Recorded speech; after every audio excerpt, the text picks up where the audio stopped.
up, everybody? Nate here. And in response to Western sanctions, Russia has officially shut down the largest gas pipeline going into Europe, prompting global recession fears and an energy crisis. How Europe is scrambling to come up with the oil and gas that it needs to fuel its country for the entire rest of the winter, but it's not sure if it's going to reach its quota anytime soon. Now I know what you're thinking. Nate, that's Europe. That doesn't really affect the United States. The US doesn't really get a lot of gas from Russia, so that's not really going to affect us. Well, on the surface, it doesn't look like this is going to affect the United States, but this has global implications, and it's going to affect everything from energy costs rising to, of course, inflation. So today I want to go over what exactly this means for Europe. I want to talk about what this is going to mean for the United States and inflation as well, and of course, the next chapter for this Russia-Europe energy crisis. All right, so let's talk about what's happening right now. So as of September 6th, 2022, Russia has indefinitely shut down the Nord Stream 1 pipeline. This is the main pipeline to Europe, and it pretty much supplies all of Europe with its natural gas. Now, this is in response to the sanctions that European countries have put on Russia. Now, if we go a little bit further back, Russia invaded Ukraine back in February of this year, and basically as soon as they did that, many European countries, well, made it very difficult for Russia to use rubles, and they were not accepting as much Russian gas. They started to rely a lot more heavily on other nations for their oil and gas, in particular the OPEC Plus nations. Now, Europe doesn't have a lot of gas on its own, so it has to go elsewhere in order to get that oil and gas, and one of the nations that it gets its oil and gas from is, of course, Russia. But Russia was seen as the aggressor when it invaded Ukraine, so immediately many European nations placed economic sanctions on Russia. They started to target wealthy Russian individuals, seizing their assets, and of course many businesses in Russia could not borrow any euros from any wealthy European nations. Money that was held in Europe for Russians was essentially frozen, so no businesses or individuals could access those funds. And on top of all of that, well, Europe is not getting that much oil from Russia anymore. All of this combined crashed Russia's economy overnight. The Russian ruble, which is basically their dollar, crashed in value overnight, and $1 was worth well over 100 rubles at one point. With this crash sort of happening in Russia, the central bank of Russia started to lower their benchmark interest rates and print a bunch of money, flooding the economy with a whole bunch of rubles and kind of incentivizing people to invest in businesses and the government of Russia. Not only that, but Russia has a ton of debt from other nations like European countries and of course the United States.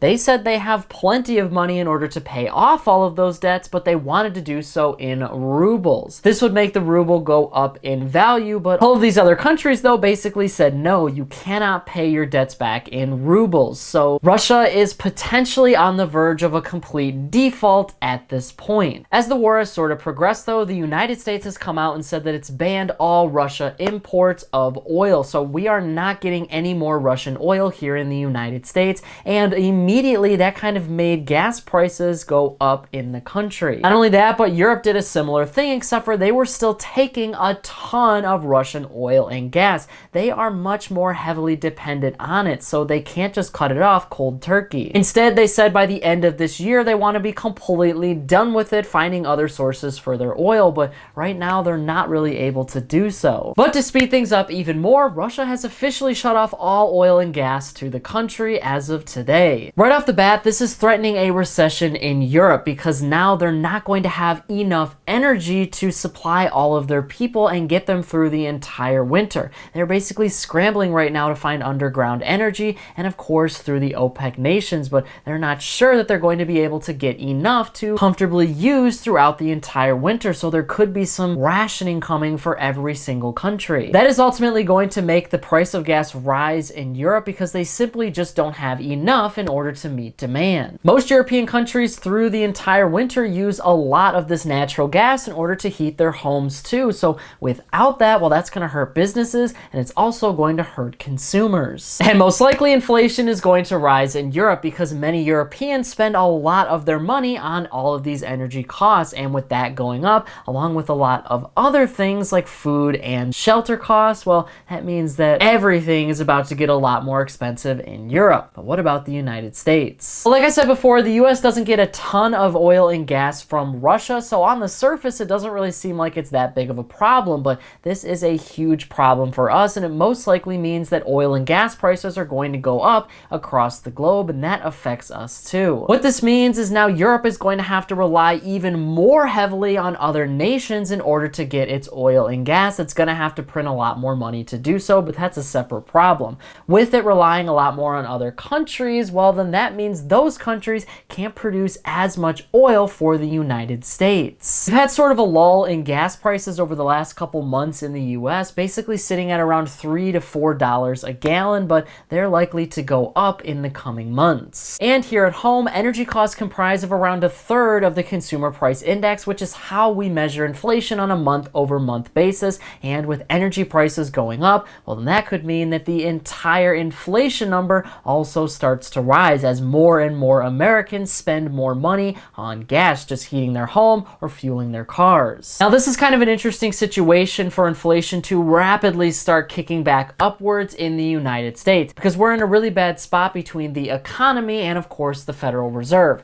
The Federal Reserve, basically through the entirety of 2022, has been rapidly raising its benchmark interest rates in order to lower demand. All the way back in 2020, it lowered its benchmark interest rates to spark demand. We had the pandemic, people were out of work, and we really weren't sure when things were going to open back up, so the Fed lowered its interest rates so millions of people could go out and spend money. They could get a loan and save hundreds of dollars every single month, and that's good for our economy in general. That's what the Federal Reserve wanted at that time. In addition, we were printing tons of money, and a lot of mandatory payments like the mortgage moratorium and federal student loans were all paused. So Americans had all of this money to spend, and that's exactly what they did, but that also meant that inflation went way up because now there's just way more dollars than there were before. So now in 2022, the Federal Reserve is doing the opposite, right? They're starting to raise their interest rates because they don't want that money circulating throughout the economy anymore. They want to make it a lot harder for people to get mortgages.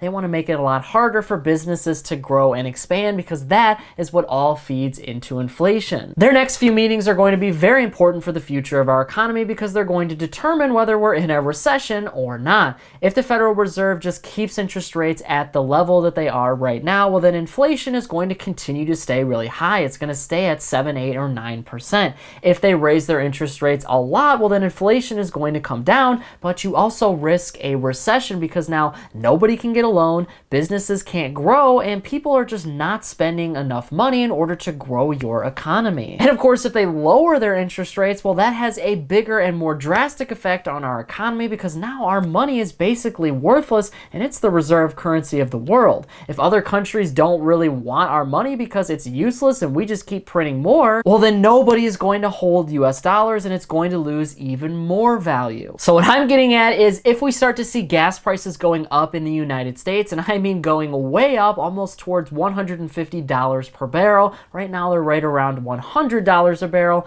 well, that could mean inflation hits 9% again, or it hits 10% again, and the Federal Reserve is going to have to tighten even more and even more aggressively in order to get our economy back under control. But you got to remember, that's really all the Federal Reserve can do here. They have the power to control demand. They can spark demand or they can limit demand. But that's not really going to have a massive effect on gas prices, and it's not going to have a massive effect on fixing this inflation problem because most of the issues that we're facing are outside of the United States, like supply chain problems and the war between Russia and Ukraine. The Fed doesn't have any control over that. And what you're probably thinking right now is, even though we had all of this money printing and low interest rates, well, gas prices in 2020 were extremely low. But the main cause of that is because nobody was really driving, and there was nowhere to drive to. People weren't going to work, they weren't traveling because of the pandemic, so gas prices tanked. So much so that oil companies were literally paying companies and other people to take the oil off of their hands because it was just way too expensive for them to have. That's a bad situation in itself. And then we started to see oil prices going up as economic lockdowns went away. But all of your OPEC countries, well, they hadn't caught up yet, so they had to restart their entire production, and that takes literally months. Same with all of your US oil suppliers. They have to kickstart production, but